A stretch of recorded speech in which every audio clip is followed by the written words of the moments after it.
ago. So that would be why. And then it wouldn't let me, every time I clicked on, it's called a simulcast or simulcast, because it means you cast simultaneously. I can't speak. It means you broadcast simultaneously. But every time I clicked on that, it was like, invalid. So that's fun. But every time I have an issue, I manage to fix it on the YouNow app on my phone. So good. Thank you for everyone telling me that it's on YouTube now. Thanks. Okay, I'm back. Let's start again. LA was amazing. We weren't there for long enough. It was incredible. We had so much fun. And I really wish that we had even just like a day longer, because I obviously really wanted to go to Disneyland, but we just didn't have the time. We arrived on Monday morning. Monday afternoon. We landed at like 12:30, so we got to the hotel at like 2:30. And then we went and got some food at In-N-Out Burger. And then a couple hours later, we had like a little wander down Hollywood Boulevard. Then we went to Paramount Pictures to meet Andy Fickman. Andy Fickman then drove us to his house where his wife, Kristen, was with their new baby and their dog. And we had dinner with them. And then by the time we got back, it was like 11:15. And then the next day we did like a really big, we walked the whole of Hollywood Boulevard, because we were staying at the Hotel Roosevelt, which was halfway down Hollywood Boulevard. So we turned left out of our hotel, walked left again, then walked really, really far up and stopped at a 7-Eleven to get a Slurpee and some red vines, walked all the way along to Vine Street, and then we cut back across like Hollywood. Oh no, I think we walked past Vine Street, because then when we came up, we hit Hollywood and Vine. So we walked way past Vine Street, and when we walked up when we turned left again and walked up, can't remember what road it was, we ended up at the other end, like where the stars start. So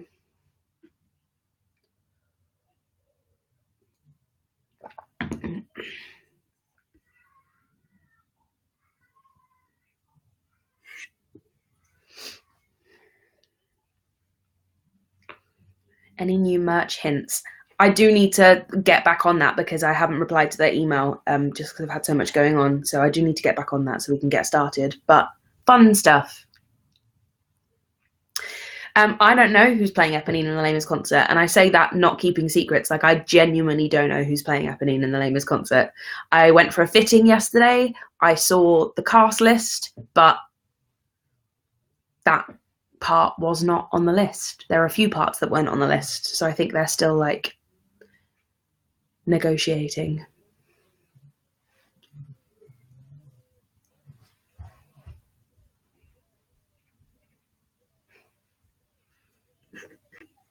The whole waitress drama thing, I feel like I'm not in Waitress, I'm not involved in the drama, so I feel like I shouldn't get involved. But it's difficult because it's not anything to do with the actors involved, it's to do with higher up.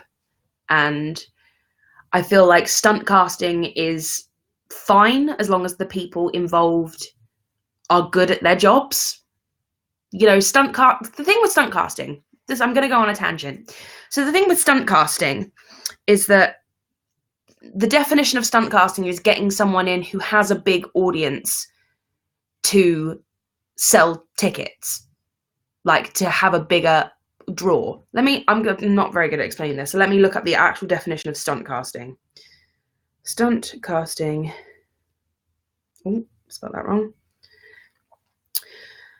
Okay, here we go. Stunt casting is a term in casting that refers to the use of a gimmick or publicity stunt to fill a role in a television series or film. Or theatre, it doesn't say theatre, but stunt casting can take many forms, ranging from a celebrity or famous non-actor cameo appearance to the use of an actor's real-life relatives to play the corresponding fictional characters' relatives. Oh, that's really complicated. Basically, it's getting someone who has a big audience to fill a role in a TV show, film, or theatre show, to get more people to go and watch the show. But the thing that's kind of evolved with the term stunt casting is that people now use it synonymous with this idea that the person who has been stunt cast isn't capable of doing the job or isn't worthy of doing the job. Like, as soon as you say that someone's stunt cast, instantly their worth or value as an actor. Is the connection gone? Oh no. Okay, we're good. We're back. Okay, good. All of a sudden the chat stopped and I was like, oh God. So yeah, people, every time if someone says, oh, that person's been stunt cast, instantly their worth or value as an actor is like depleted. People think less of them because they have been stunt cast. But most of the people who get stunt cast, the reason, a lot of them, and this doesn't go for everyone, but most of the time people who are stunt cast are big and have big audiences because they're high profile actors, you know what I mean? Like, people say like, oh yeah, Bradley Cooper, he was in The Elephant Man. And a few people were like, oh yeah, well, he's just been stunt cast. I'm like, but he's an actor. Like, that's his job. Like, of course he's been stunt cast because he's got a massive, because he's a film star. Of course he's like got a massive audience. And he's been cast in a role in theatre because he's, you know, going to bring that audience in and going to put bums on seats. But it's not like he, you know, I don't know, I'm trying to think of like a good example. It's not like he was just a presenter who's never sung or performed in his life and they just stuck him in a show because he was going to sell tickets. Like, he's big because he's a good actor and he's really good at what he does, which is acting. So anyway, I feel like stunt casting shouldn't have such negative connotations as it does. And I'm not just saying this because people said that I was stunt cast in Heathers, and I kind of wanted to be like, well, yeah, of course I was stunt cast in Heathers because I've got a very big audience and they know that putting me in a leading role in a show is going to put bums on seats. That's a very well executed business decision. But the reason I have a big audience is because of my YouTube channel, which was founded on me singing and singing musical theatre covers for a start, but also my audience has never grown so much than when I was in musical theatre. Like, when I got into Les Mis, I had like 250,000 subscribers. So I'm now at 650,000 subscribers. So 400,000 subscribers all came whilst I was in musical theatre. So the reason I have a big audience is mostly because I'm good at what I do, and I very much firmly believe that, and I don't think that's an arrogant thing to say. I think I just have a lot of faith and a lot of pride in what I do. So yeah, when people are like, oh yeah, she was only stunt cast, I'm like, yeah, but why is that a negative thing? Like, it's a good business decision and I'm able to play the role. So anyway, that's my that's my views on stunt casting. But I have no issues with stunt casting. If the person's good at what they do and I have no issues with stunt casting when it works. If you're casting someone purely because they have an audience, and yeah, you've got to have the two. You've got to have the big audience and be good and suited to the role. Like, if you have one without the other, it doesn't necessarily, the stunt casting doesn't work. You know what I mean? You can't have one without the other. You've got to be good at your job and suited to the role and have the audience for stunt casting to work. So that is my views on stunt casting. But I don't agree with stunt casting if you're removing a perfectly suited person to the role in order to stunt cast the same role. Like, if you've already got someone who you've cast in the role, like, you've cast someone, you've cast the role, you've cast the part, so you can't then just change your mind and take someone out of a role when they are perfectly suited for the role and you cast them in that role just because you then want to put somebody else in because the show's not doing as well as you hoped.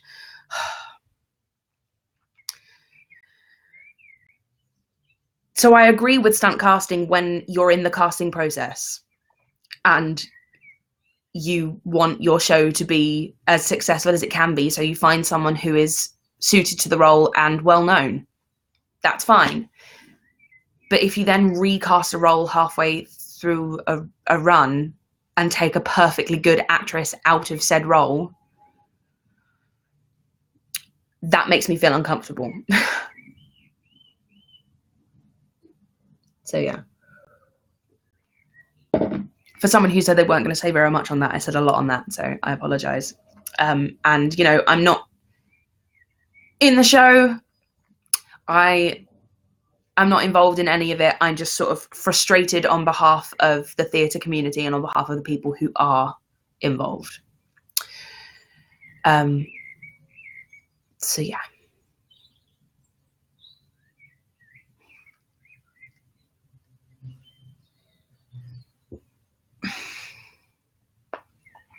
How long until my house is finished? What date is it today? May 25th. When did it start? So it started about a month and a half ago. And I reckon I've got about a month and a half to go, I'd say. I think.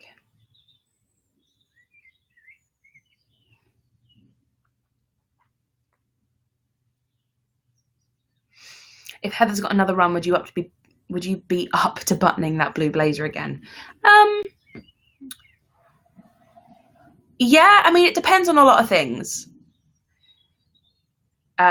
It's really hard to say, yeah, I'll definitely do it now, but you can't, like, as an actress, especially with theatre runs, because runs are anywhere between like 6 months to a year, you can't really not work on the wish that something else is going to happen. So I don't know whether Heather's is going to happen again. There are no like solid plans for it to happen. It's not like, you know, someone said to me, oh, in a year's time we're doing it, and so I'm like, great, I'll find work for the next year. You kind of have to keep working, and you can't really turn down work on the wish that something else isn't the wish that something else might happen. They haven't announced anything to do with Heather. Someone was like, they've announced the UK tour, and I'm like, no, they haven't. It was more one of those things where they're like, yeah, UK tour will definitely happen because it's a successful show, and of course at some point there's going to be a UK tour, and of course at some point it'll probably come back to the West End. But it wasn't like, yeah, a UK tour is happening and I'm announcing it now and we've got all these theatres booked. Like, no theatres booked. Colette, I promise you they didn't announce it. Unless they've announced something in the last hour that I've missed. But I was on the red carpet with Paul when they were like, is Heather's coming back? And he was like, yeah, of course it will come back. But that wasn't like, yeah, it'll come back and we've got like a theatre booked and we're ready to go in 6 months. It was like, yeah, it will come back because it's because it's a successful show. And of course it will come back because it's great. But I'm like, I'm not in like the inner circle, but I saw the director last week, and I know that they're like talking about it coming back again, but I'm like 99% certain that there's like nothing solidly, securely set in stone right now. But I'm sure it will come back at some point.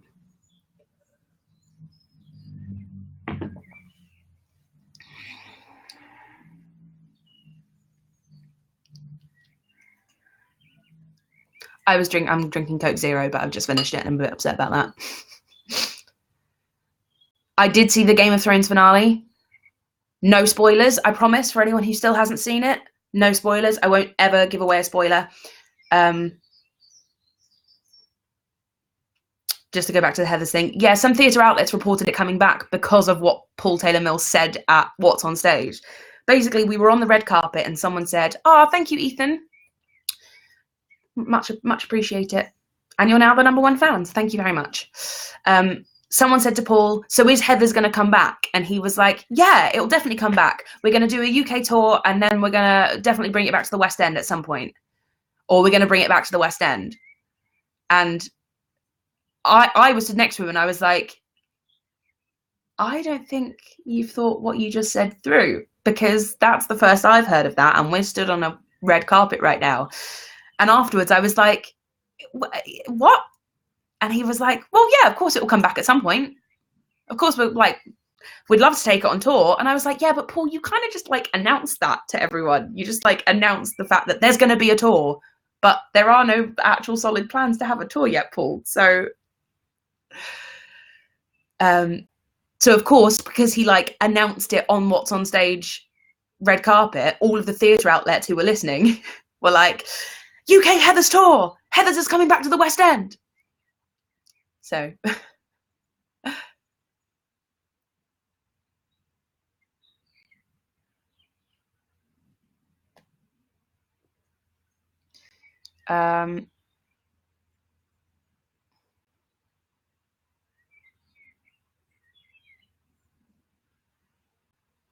have you ever had to work a menial job when not performing? I haven't. Because of my YouTube channel, because I earn money through YouTube, full transparency here, I earn money through YouTube through the ads that get run on the beginnings of my videos and sometimes the ends of my videos. Every time someone clicks on one of those ads or watches it the whole way through, I get like a percentage of that revenue. I think it's ever changing, but I think it's still true to say that it's like £1 per 1,000 views.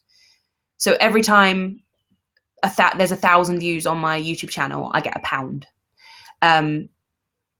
Which doesn't sound like a lot, but then if you think like the biggest YouTubers get like 50 million views, some of them per video, like you can earn a very decent living from YouTube. I'm definitely not there yet, but so because I've got that, that's kind of always like my the thing that I always kind of fall back on, I guess. Like if I'm not in a job, like for now, right, this is a perfect example. Right now, I am unemployed and I am so scared about being unemployed right now because I just bought a house, which means I have a new mortgage. I'm renovating that house, which is expensive. And I have kept my old flat, and that is, I've got someone living in my flat and I've got someone renting out my flat. So my flat, I'm kind of like, okay, that's fine. I'm like, that's sort of taking care of itself because I'm renting out my flat. So that kind of pays for itself. The rent pays for the mortgage, you know what I mean? Like that kind of looks after itself. So now that I'm unemployed and all of my money is literally in my house, I'm like, right, okay, I need a job. So I was like, well, I'm doing bits and pieces here. I'm doing a couple audiobooks, not my own audiobooks.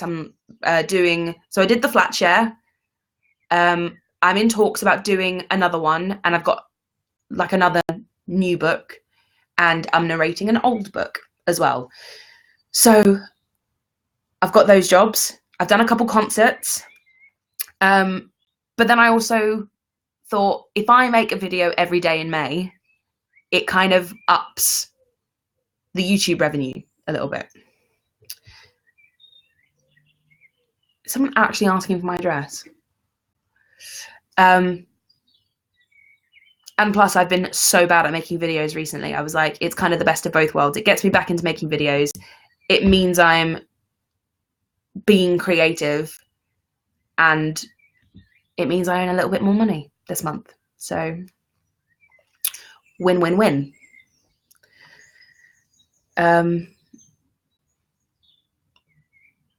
So because I've got that and I've got my writing as well. So the way that writing works, whilst we're talking about this, the way that writing works is that it's usually a 2-book deal. And I've just come to the end of, so In the Time We Lost was the end of a 2-book deal. So When the Curtain Falls and In the Time We Lost are the 2 books that were paired together in the deal. And so they'll give you an advance. And it gets like split up. Should have said where I keep my money. You need to go away. I didn't say where I keep my money. Boring. I won't spoil anything. I promise I won't spoil any books. I never spoil anything. Spoiler-free environment. So yeah, so you get an advance for your deal, and then it gets split up. So you get a portion of it when you sign the deal, then you get another portion of it when you hand in the first draft, you get another portion when it's published, and then for the next book you get, you know what I mean? It's like split up. Oh yeah, that's so funny. And I was like, when did I say where I keep all my money? And I was like, no, I don't mean my money is in my house. I meant my money is like in my house, as in it is the house.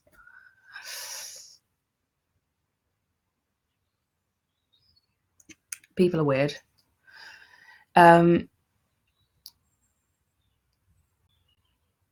So yeah, so obviously there's royalties from the books as well that like you get every 3 months, 6 months. It's really bad that I can't remember. So there's also a lot of like waiting. Thank you, Katie. There's also a lot of like waiting for money in books, because you only get portions of it at a time. Like it's not like a weekly wage like theatre. It's like it depends how long it takes you to write the book. So if you get a portion of it when you sign the contract, but then don't get another portion of it until your first draft comes in, that could be like 6 months, 7 months. So,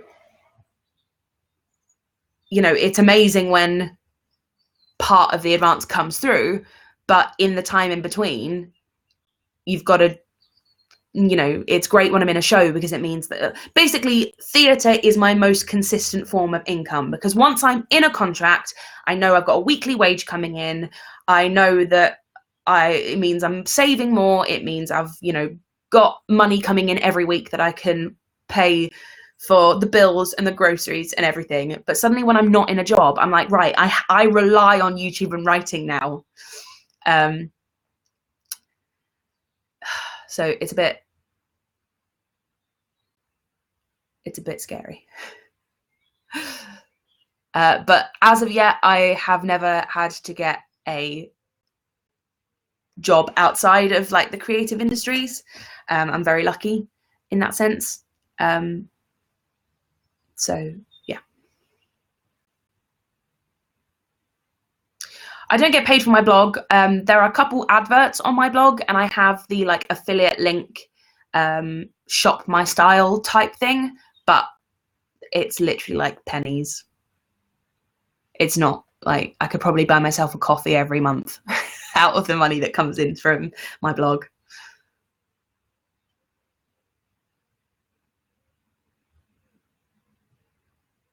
Guys, I'm going to be honest. I need a wee, and I'm going to go for a wee. I'll be back in a minute. Love you guys. Also, I'm going to now reveal that I'm wearing my pajamas. I'll be back in like 2 minutes. Maybe not even. I'm a fast peer. Talk amongst yourselves.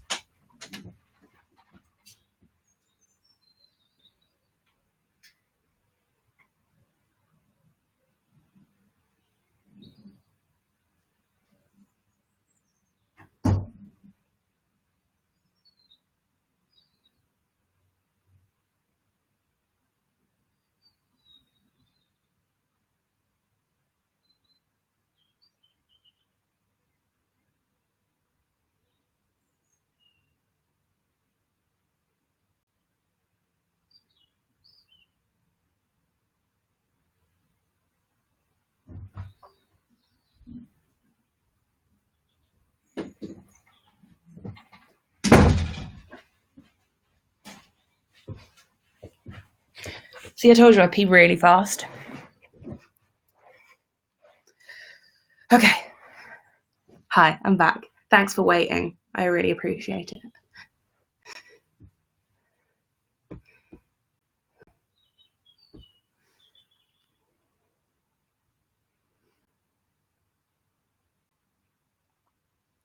I know I pee really fast. I did tell you I pee very quickly.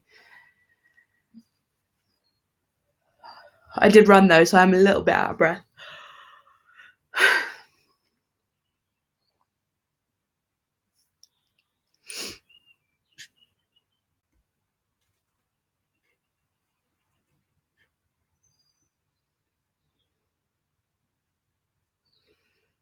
Hello, Ruby. Hi.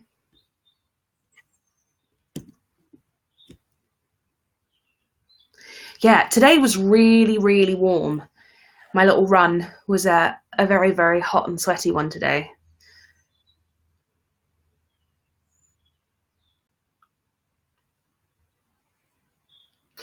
Do you think you'd ever consider getting a job outside of the creative outside of the creative industry for experience, maybe work in hospitality for a month?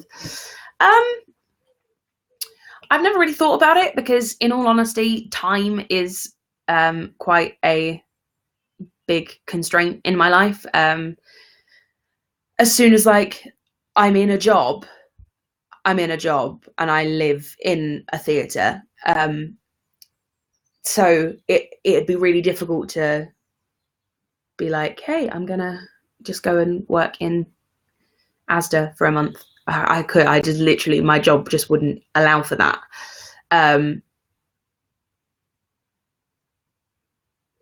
And I don't know. I felt, well, it'd be really difficult because I feel like if right now, as the world is right now and as my life is right now, if I got a job in like retail or hospitality or something like that, I feel like it wouldn't be long before someone figured out where I worked and word would spread and it'd turn into a YouTube meet and greet every day.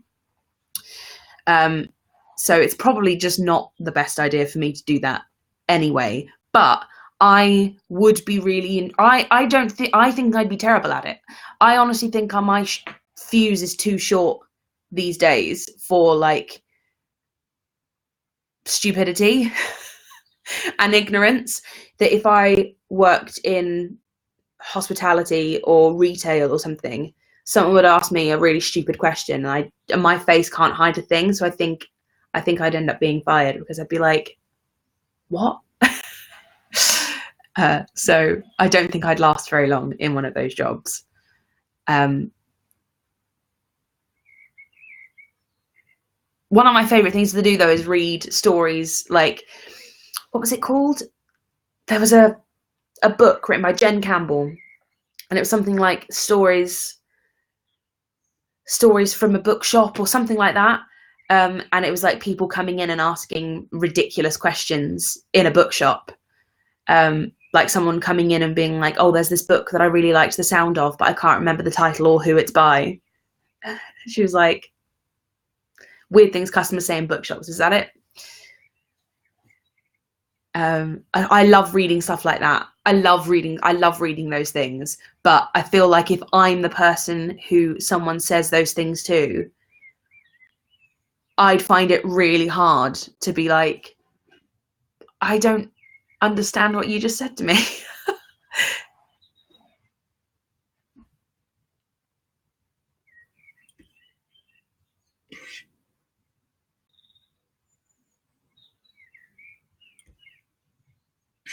Oh, thank you, Katie.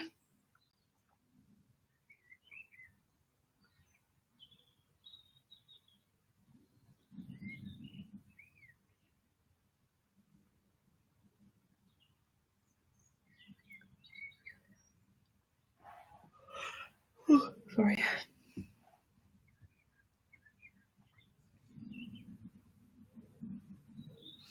I'm not currently waiting to hear back on any auditions. I've had a few auditions this year. I mean, 99% of I didn't get. And the one I did get is the one you know about, which is Les Mis.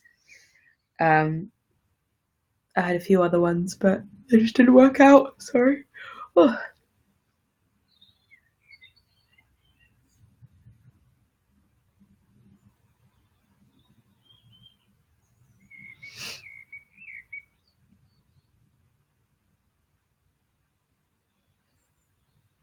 When is the Tonys? I don't even know when they're on.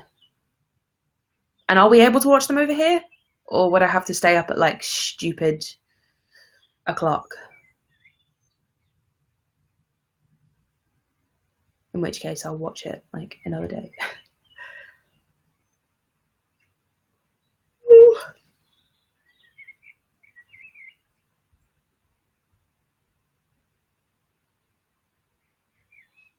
Beetlejuice the musical looks really good. I saw the little trailer for it and it looks amazing. I hope it's good. I hope it's lived up to the movie, because the movie is like one of my favorite movies ever.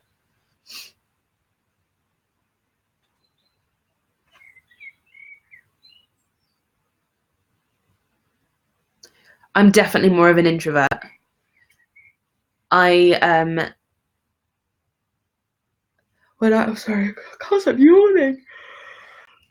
When I'm around people, most of the time all I'm thinking about is how I excuse myself and get away from people.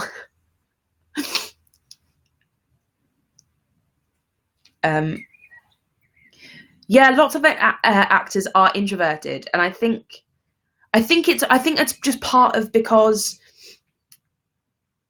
our job is so extroverted. Our job is about being around people all the time. It's about being like high energy on stage. You constantly have to be around people in your cast and then at stage door, and you're constantly asked to do like press and do interviews. Like there's so much of you being exuded like during the job. So then when you're in your downtime, all you want to do is hide. You kind of just want to be away from everyone and sit in a dark room. There's very few actors that I know who would prefer to be at a party surrounded by loads of people than, it's more about energy. Like if you're around people and you feel like you get your energy from being around people and talking and being outgoing and being with people, then you're an extrovert. But if you're an introvert, it means that you get your energy by being on your own or being with like much fewer people who are like on your inner circle, and you just want to not be extroverted. Know what I mean? Thank you, Jenny. I definitely recharge my batteries by being on my own. Like doing a book signing, they're the things that I really, after book signing, I feel like I'm a zombie, because I feel like I've just expelled all of my energy. And afterwards, I'm like, I need to go and sit in a dark room on my own and not speak to anyone for the next 2-3 hours.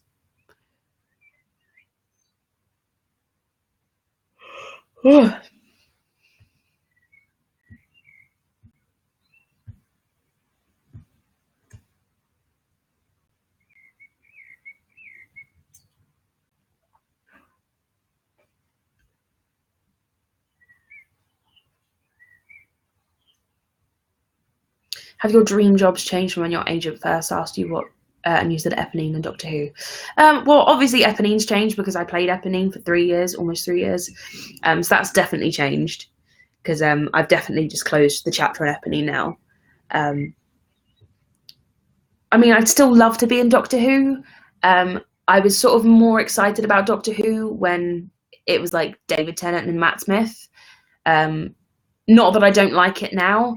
I'm just not as obsessed by it anymore. I still think it's amazing and I love the whole Doctor Who franchise. But I just liked the stories better, I think.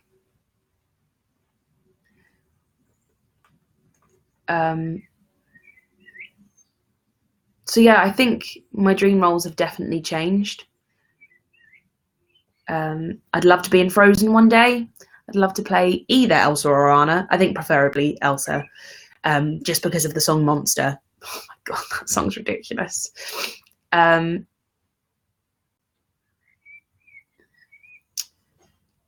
love to play the narrator in Joseph. I think that's an incredible part, and I used to listen to that as a kid, and I think that's a great role for a girl. Belle in Beauty and the Beast. Oh my god, that was one of the first shows I saw as a kid, at the Dominion Theatre. I would love to play Belle in Beauty and the Beast. Oh my goodness. Mrs. Lovett is one that I'm like, oh, I would love to play Mrs. Mrs. Lovett when I'm older. Anastasia, I'd love to play. Miss Honey. Miss Honey is one that's like such an underrated character. I love Miss Honey, and I would love to play Miss Honey. I think My House is such a good song. I also think it's one of those roles that it's such an integral part to the story, but there's not as much pressure as like leading a cast. You know what I mean?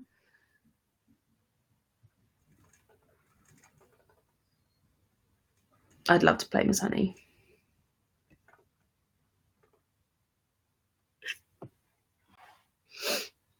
Oh, and Elphaba, of course. I feel like Elphaba just goes without saying. I've always wanted to play Elphaba. Do I feel mature or immature for my age? I don't know, really. I feel my age, I guess. I feel like I know... I feel like I've got a lot of experience for my age, but I also know that there's a lot that I don't know, and then I'm going to learn as I get older. So I kind of feel like that's a nice balance to have.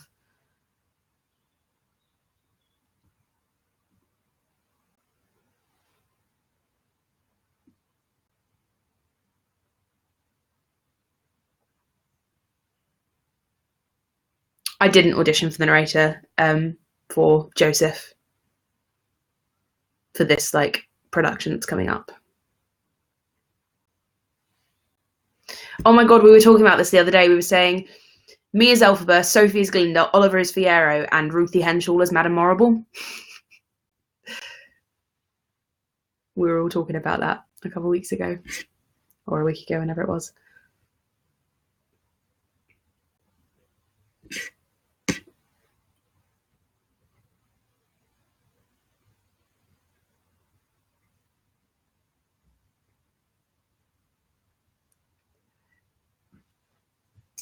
There was a show I was auditioning for, but then got Les Mis, so had to like pull out of the auditioning process.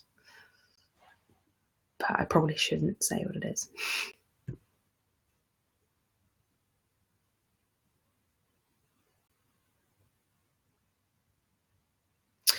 Do I ever worry that I get cast over other people based on my name?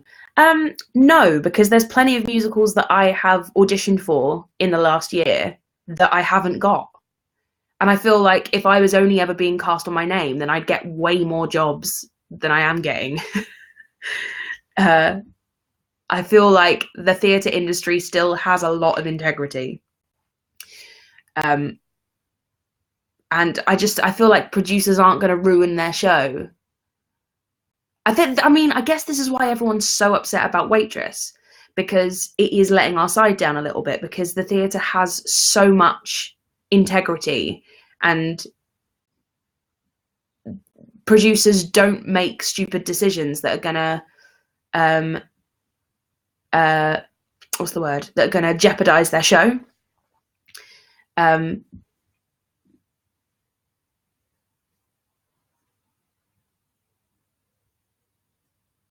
I'd be stupid to think that my name didn't hold some kind of weight in the theatre industry, because it does, because I've got a big following and I feel like I'm good at what I do. So I feel like it's a win-win situation. But if I'm not right for the role, I'm not right for the role. I'm not going to get the part. I auditioned for me and my girl. Yeah, I auditioned for Jackie in Me and My Girl in Chichester and didn't get it. I auditioned for Little Shop of Horrors as Audrey and didn't get it. That was the Regent's Park one. which Matt Willis was the dentist in. There's plenty of roles that I've auditioned for. There are some that I have auditioned for and didn't get that I probably definitely shouldn't say. But I don't feel bad about saying about those ones because both those shows have now ended. So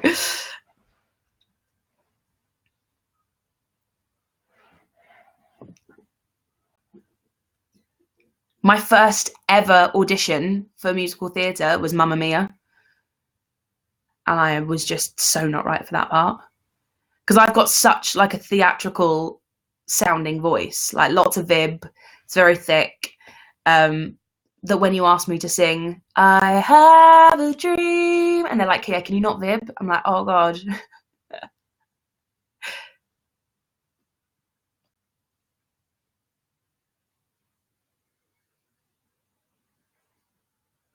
Are you allowed to know the other people who auditioned for the same roles as you? Usually you're just in the room with them. Like usually you're sat outside the audition room waiting to go in and they're all sat with you. So it's kind of hard not to know. Oh, I auditioned for Sunset Boulevard as well and didn't get that. The one with Glenn Close and Michael Xavier. Is it Betty? Is that the part? Or am I totally making that up? It was a long time ago now, but I was in the middle of Les Mis. I auditioned for that and didn't get that.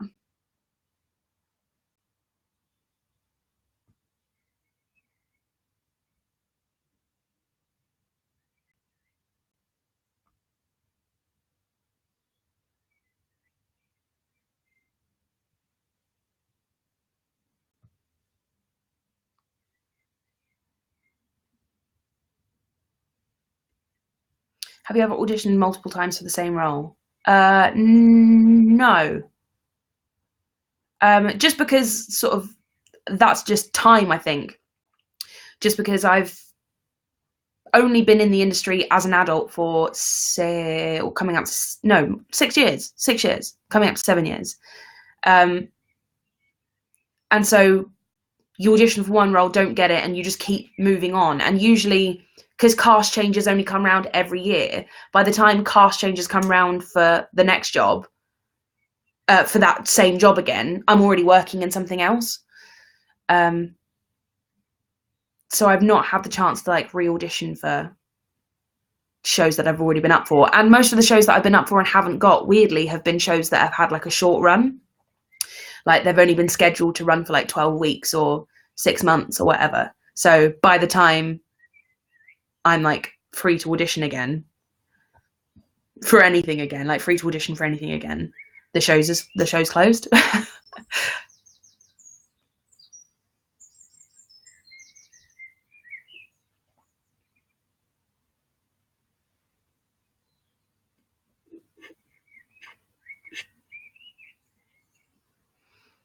Do you get paid more if you're the named performer of a show? Do you mean like if your name's on the poster? Usually if you're, I mean, it depends on a lot of things. Usually if your name's on the poster, you're more often than not playing quite a large part in the show anyway. And usually stage time is like a big thing that dictates how much you're being paid, because if you're doing more work, you get more money usually. Or if you've got like a lot of stage time, you get paid a bit more. So usually if the person who is like the celebrity or the name in the show, if their name is on the poster, usually they're playing quite a large role anyway. But usually if someone gets to the point where they're big enough to have their name on a poster, they've like gained a certain amount of experience in the industry. I mean, it depends on so much, because I'm going to be completely honest with you guys. My name was on the poster for Heathers, but I was on a lot less money than I was for the tour of Addams Family. So even though I was on the poster, I wasn't necessarily earning like the most I've ever earned in a show before, if that makes sense. So it depends on so much. How much you're paid literally depends on the size of the theatre you're in and how many seats are in the theatre, because there's category A, B and C. I can't remember exactly what the parameters are, but I think it goes like a category A theatre is someone who a theatre that's got over like 1,200 seats, something like that. So if you're in a category A theatre, you get paid more than the people who are performing in category B theatres and category C theatres, and you get paid more than people who are, or you probably get paid more than people who are on tour. But then it also depends on how long you've been working for, because usually if you're an older actor in the industry, like you usually for like every year you work, you sort of get more than your last job, even if it's by like £10. You usually just work your way up to earning a bit more every job you have. Again, that's like not always the case, but that's usually the case. Usually you're always looking to earn a little bit more than your last job. And it also depends on the producers. It depends on the size of the production, you know, whether it's like a really big West End production or whether it's a small regional production. It literally it depends on so many things. Yeah, it depends on how much you get paid isn't necessarily all about whether your name's on the poster or how long you've been working for, or how, like, it's literally dependent on so many things, and it's never the same.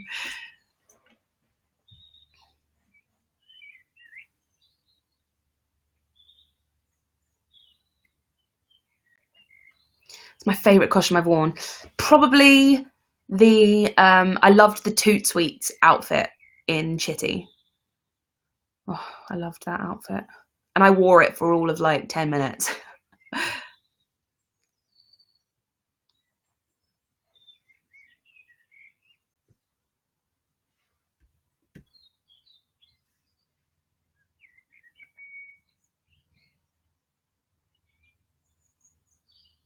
Thank you, Panda Lover 19.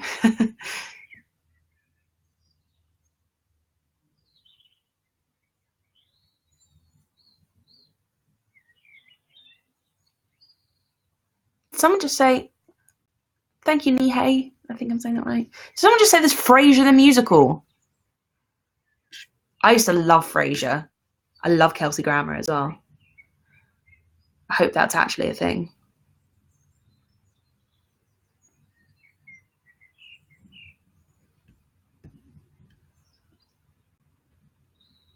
Yes, Anne-Marie Speed. She's my singing teacher. I haven't seen her in a little while though.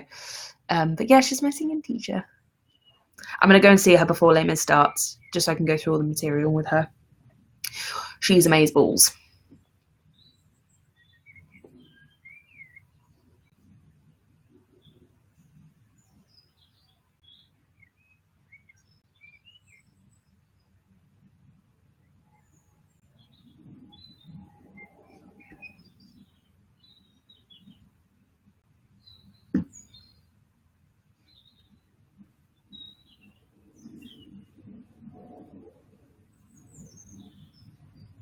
I love baking. I still love baking. I got the urge to bake the other day, but because I'm not like living in my own house and I don't want to like commandeer the kitchen for too long, I just feel like I shouldn't bake at the moment. Thank you, Charlotte Marie H.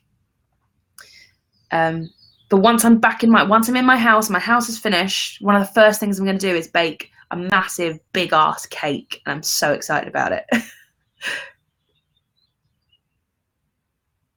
Did you ever forget your lines in Heathers? Yeah, there was one night where I forgot. there was one night where I forgot.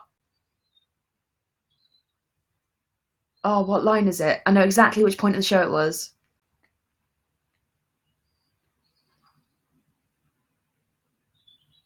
Yeah, in kindergarten. It was that. That's what I forgot when I'm talking to Martha and she's figuring out what's going on with JD. And the other time I think I was so ill and so tired. I'd just gone into this weird like delirious state during 17 And in the second verse,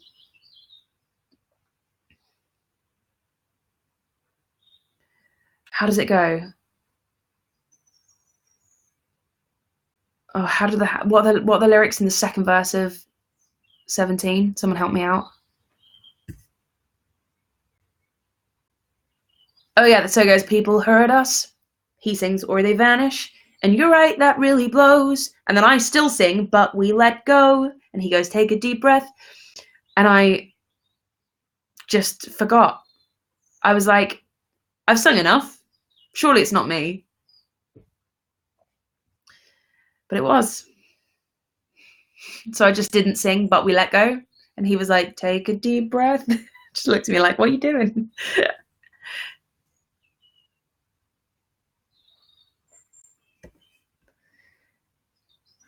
Do you get to watch cover runs? No, it's kind of like it's a bit of a frowned upon thing to watch cover runs because you don't, and I get it, because you don't really want to make anyone nervous. It's probably like an intimidating thing to have the people that you're covering just sat like watching you in the audience. Not that anyone's ever going to like judge them, but when you're doing your first run of the whole show, I think you just don't want anyone watching. That's how I'd feel anyway. I'd be like, oh God, please don't come and watch. You don't get in trouble if you mess up because you can't, that's just human. You can't help messing up. But if you're like consistently messing up, someone will probably come and, like, the resident director will probably come and have a word with you and ask if there's something going on.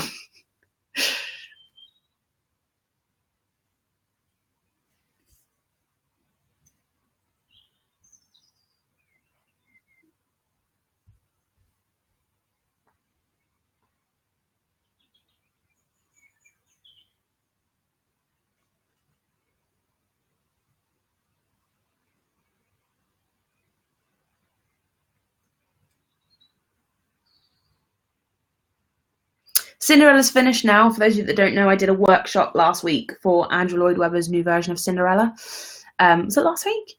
Yeah, last week. But it was literally just like a 2-week thing. So that's ended now. I hope it happens one day. But then even if it does happen, it might not be with me in it. So you never know.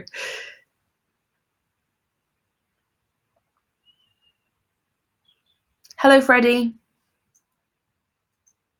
Yes, Anton texted me the other day, actually. Anton Zetterholm. I need to text him back.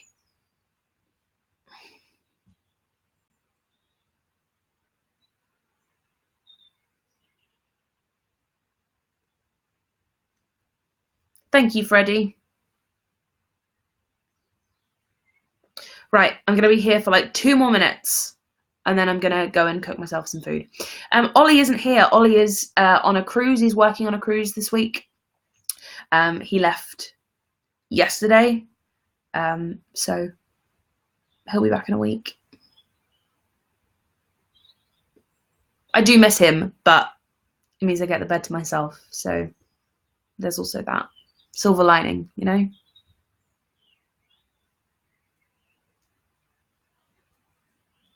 Usually he has, he gets signal like when he docks in the, in different countries, but when he's at sea, usually we don't get to speak to each other because there is Wi-Fi on board, but it's like super expensive. But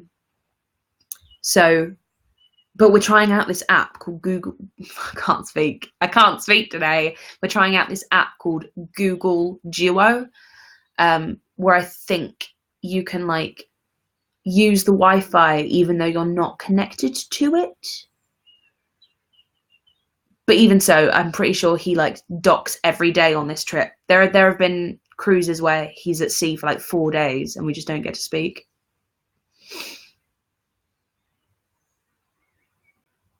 I'm gonna have stir fry today, I think. I think that's my plan.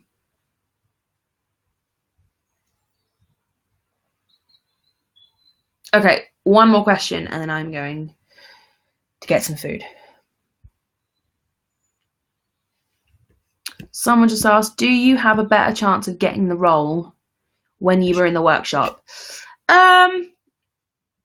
it's hard to say, because a lot of the time people who are cast in workshops,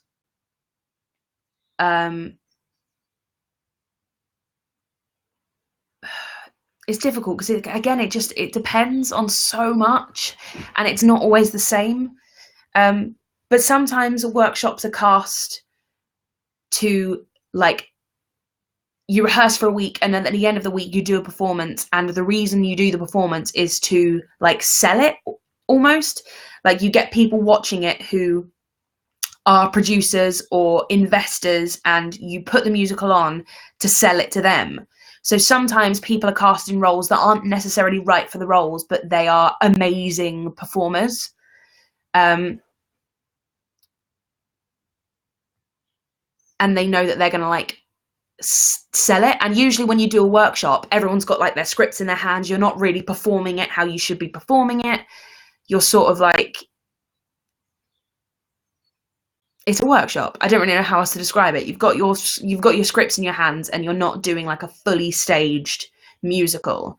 So it kind of doesn't really matter too much who's being cast in the parts, as long as they, like, sell it as much as you possibly can. And then when it comes to casting it, they then think about it in detail. They think about, you know, who's, like, perfectly suited for every individual role. But that being said, if someone's cast in the part in the workshop and it turns out that they're perfect for the role, then yeah, they probably have more chance of getting the part now that they've done the workshop, because the workshop was kind of their audition, if you get what I mean. So yeah, I think I explained that well enough. I'm sorry if I didn't. I'm going to go. Thank you so much for joining me. I'm going to go eat some food because I'm getting really hungry now. There's a new video up on my channel. Today's word was bloom. So hope you enjoy that. youtube.com/Carrie. What's wrong with my speech today? I feel like my tongue's like 8 sizes too big for my mouth. Right. Goodbye.